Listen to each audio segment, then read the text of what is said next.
건강수명 100세를 향하여 슬기로운 건강관리법을 알려주는 방송. 안녕하세요. OBS 생방송 건강콜센터의 저는 장민정입니다.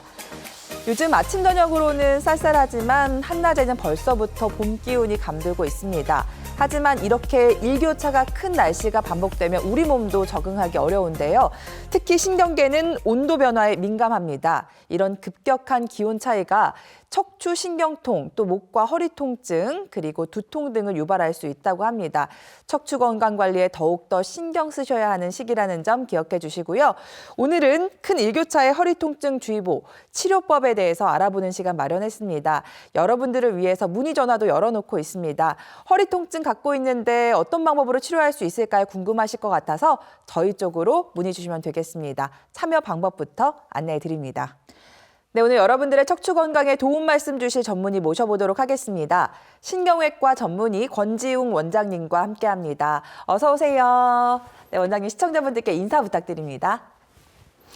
안녕하십니까. 신경외과 전문의 권지웅입니다. 여러분의 척추 건강 관련 궁금증을 해결해 드리기 위해 노력하겠습니다. 네, 오늘 권지웅 원장님과 함께 하시면서 궁금하신 점들 있으시면 아래 나가고 있는 번호로 연락 주시면 되겠습니다.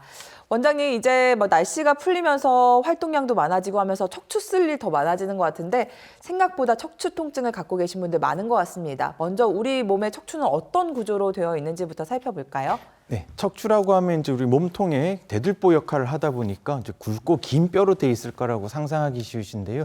그렇지 않고 이제 왼쪽 그림에서 보시는 것처럼 벽돌 같은 뼈들이 이렇게 위아래로 쌓여서 몸통의 기둥을 만들고 있습니다. 그리고 각각의 위아래 척추뼈 사이에는 디스크라고 하는 쿠션 역할을 해주는 구조물이 있고요.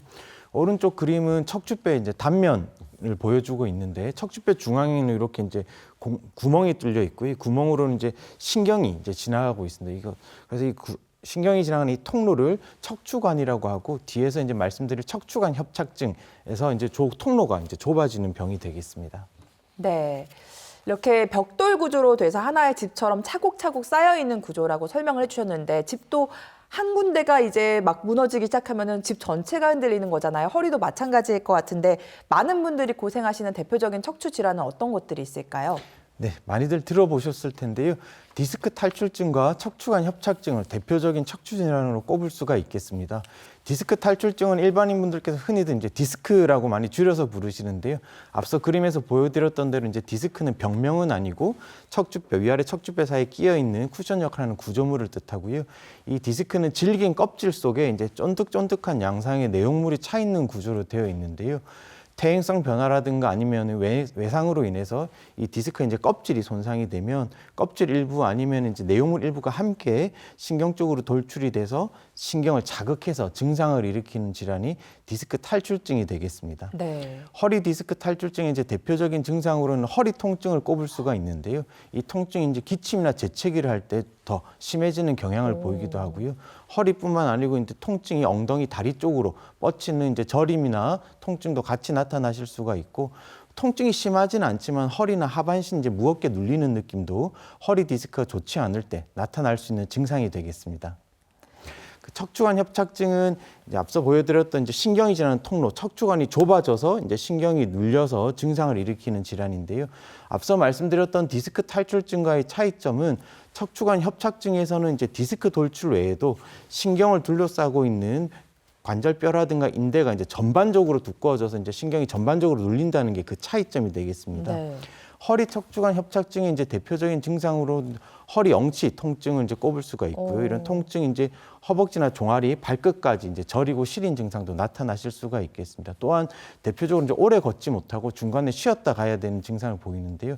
그때 이렇게 벽면을 잡고 허리를 구부정하게 하거나 아니면 쪼그리고 앉아서 허리를 굽힌 자세에서 좀 편해지는 네. 특징을 보이기도 합니다. 또한 발바닥에 뭔가 붙어 있다거나 감각이 이상하거나 시린 증상도 허리 척추관 협착증에서 나타날 수 있는 증상이 되겠습니다. 네.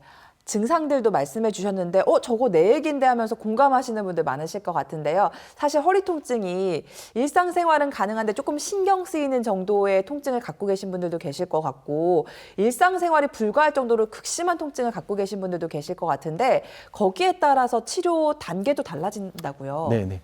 보통 허리 통증은 크게 세 단계로 이제 나눠서 치료를 해볼 수가 있겠습니다. 가장 첫 번째 단계로는 이제 진통소염제나 신경통약 같이 이제 입으로 드시는 약과 함께 물리치료, 운동치료를 같이 하는 이제 보존적인 치료를 해보게 되겠고요.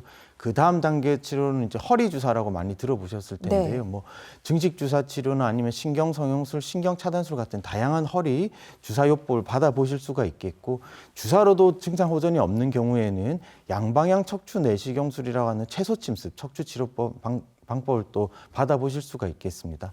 마지막 3단계로는 이제 기존에 이제 피부 절개를 크게 해서 뼈를 제거하거나 아니면 나삼으로 척추 마디를 고정하는 척추 고정 유압술 등을 이제 고려를 해보게 되겠습니다. 네. 아마 허리 아프셔서 물리치료 하시고 약 드시고 이런 것들은 한 번쯤 해보셨을 것 같은데, 이게 효과가 없을 때 바로 수술로 가는 것이 아니라 2단계 치료가 있다는 점을 소개를 해주셨는데요. 오늘은 그 비수술적인 치료법들에 대해서 소개해드릴 예정이고요. 아마 많은 분들이 좀 부담 없이 쉽게 접근해 보실 수 있는 주사 치료부터 소개를 해드리도록 하겠습니다. 증식 주사 치료를 잠깐 말씀을 해주셨는데, 이건 어떤 치료법일까요? 네, 증식 주사 치료는 인대나 힘줄의 부분적인 손상이 완전히 낫지 않아서 생기는 만성적인 통증에 대해서 적용을 해볼 수 있는 주사 치료법이 되겠습니다. 인대나 힘줄이 이제 뼈에 부착하는 부위에 이제 소량의 자극성 물질을 주사를 해서요, 인위적으로 염증을 일으키게 되는데, 이 염증이 치유되는 과정을 통해서 인대나 힘줄이 보다 튼튼하게 강화돼서 통증을 완화시켜주는 이제 치료법이 되겠습니다. 보통 4주 간격으로 6회에서 10회 정도 이제 증식 주사 치료를 받아보시게 되겠습니다. 네. 아마 치료 받으실 때 많은 분들이 얼마나 치료 시간이 걸리는지, 얼마나 힘든 치료인지 이런 부분도 궁금해 하실 것 같아서요. 증식 주사 치료의 특징들도 이어서 살펴볼까요? 네, 증식 주사 치료는 이제 일시적인 통증 완화가 아니라 인대나 힘줄을 근본적으로 강화해서 척추의 안정성을 개선시켜서 통증을 완화시켜주는 이제 치료 방법이 되겠습니다. 또한 시술 과정이 비교적 간단하고 시술 시간도 짧고요, 합병증도 비교적 적고 특별한 마취가 필요하지 않기 때문에 고령이나 아니면은 당뇨병, 고혈압 같은 만성 질환이 있으신 분들도 대체로 이 시술을 안전하게 받아보실 수가 있겠습니다. 네. 그렇다면 증식 주사 치료 얼마나 효과가 있을지 실제 치료 사례들도 좀 들여다보도록 하겠습니다. 70대 후반 어머님의 사례가 준비가 돼 있는데요. 이분 같은 경우에는 허리 통증을 오래 갖고 계셔서 오히려 통증 있는 상태가 익숙하다 할 정도로 만성적인 통증이셨는데 주사 치료로 해결해 보셨다고요. 네. 집시세 어머님께서 오랫동안 허리 통증으로 고생을 하셨고요. 어머님 MRI를 화면에서 보여드리고 있는데요. 화살표로 가리키고 있는 부분이 허리뼈 4번, 5번 마디, 그리고 5번하고 엉치뼈 1번 마디 두 군데 디스크가 살짝 돌출되어 있는 것을 보여드리고 있습니다. 가운데랑 우측 사진은 이제 신경 지나가는 부위에 이제 단면을 보여드리고 있는데, 디스크 돌출 정도가 경미해서 신경이 그렇게 심하게 눌려 있지는 않은 상태셨고요.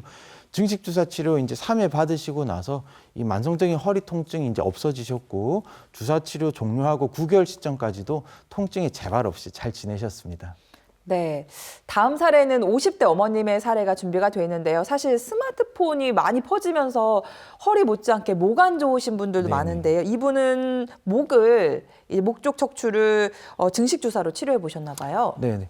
54세 어머님께서 이제 10년째 이제 뒷목, 양측 어깨 많이 아프신 분들이 많으실 텐데요. 그래서 고생을 오래 하셨습니다. 왼쪽 네. 사진은 MRI 사진을 보여드리고 있고요. 흔히 말하는 목 디스크 탈출증 소견은 없으셨고, 오른쪽 엑스레이 사진에서도 뼈에 이제 특별히 큰 문제는 없으셨습니다. 증식 주사 치료 이제 1회 받으시면서부터 통증이 점점 좋아지기 시작해서요. 5번 받고 나서는 이제 많이 증상이 완화되신 상태로 잘 지내고 계십니다. 네, 이렇게 증식 주사 치료 사례까지 만나봤고요. 아마 많은 분들이 허리 통증을 한 번쯤 경험해 보셨을 텐데, 좀 굽혔더니 낫더라, 걸을 때는 좀 힘든데 좀 쉬었다가니 괜찮더라 하시는 분들 안이하게 생각하시면 안 될 것 같습니다. 이게 다 척추관 협착증의 증상일 수 있다고 하거든요. 이런 증상 갖고 계신 분들이라면요, 오늘 저희 쪽으로 문의 주시면 되겠습니다. 참여 방법 다시 한번 안내해 드리고요. 여러분들의 문의 전화 받아보겠습니다.